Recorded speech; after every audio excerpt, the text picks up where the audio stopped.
Que um espírito negativado, né? Na verdade, eu falo que existe eu faço a leitura da seguinte forma. O quiumba, ele é a pessoa que surtou, dementou, né? Ela teve um choque pós-morte e ficou presa naquela realidade dela.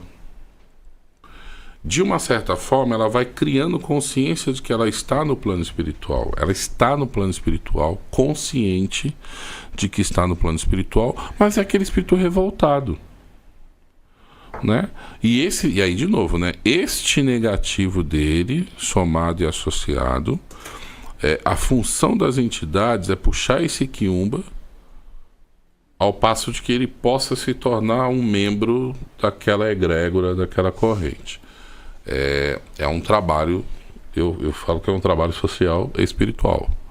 É tirar o cara daquele conceito, porque às vezes não é legal para ele. E isso, cara, pode demorar séculos. Porque não tem uma métrica para poder esgotar o negativo de uma pessoa. Não tem.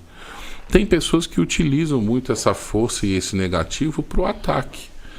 Porque ele vai potencializar toda a determinação e o conjuro que ele fizer junto com essa força negativa que esse espírito vibra.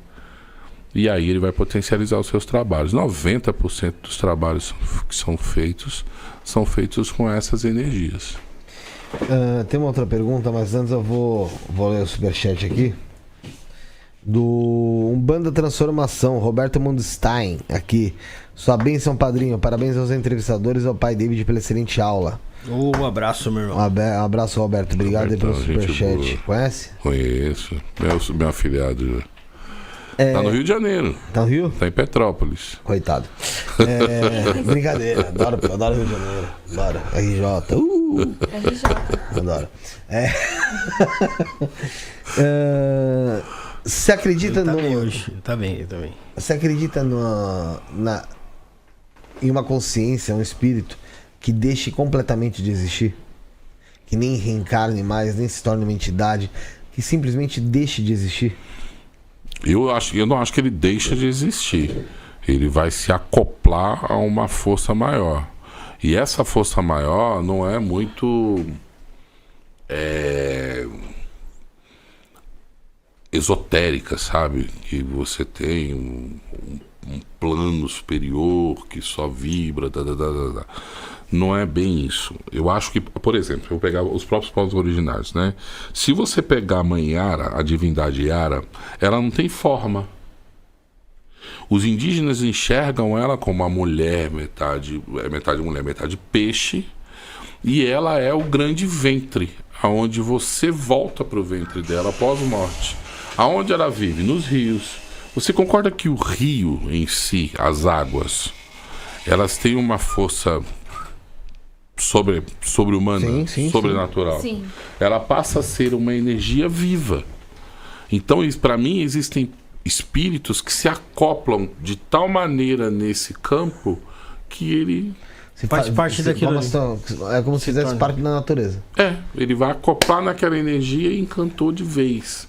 Ele perde essa forma do perispírito e passa a somar com aquela energia maior. Então ele não deixaria de existir, ele faz aquele negócio da união do todo. Do todo. Entendi. E você, pai David, o que você pensa desse pós-morte aí?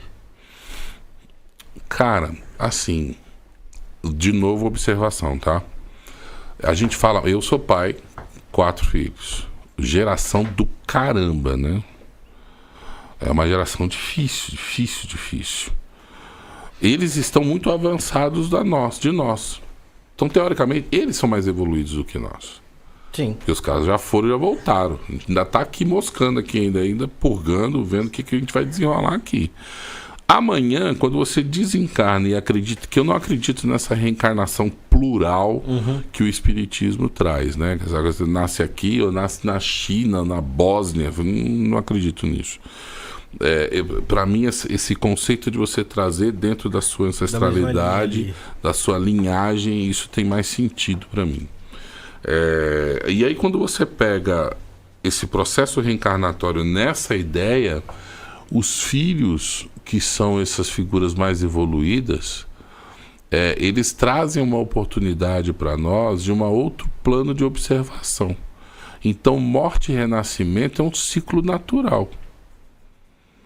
Não tem vida sem morte, nem morte sem vida. Não dá para falar de uma coisa e da outra separando. E nós tememos muito aquilo que nós não acreditamos ou que nós não conhecemos, né? O novo é muito difícil. Só que a morte não é nova. A gente já passou por esse processo de alguma forma. Romanticamente falando, biologicamente falando, você passa pelo processo de morte todos os dias.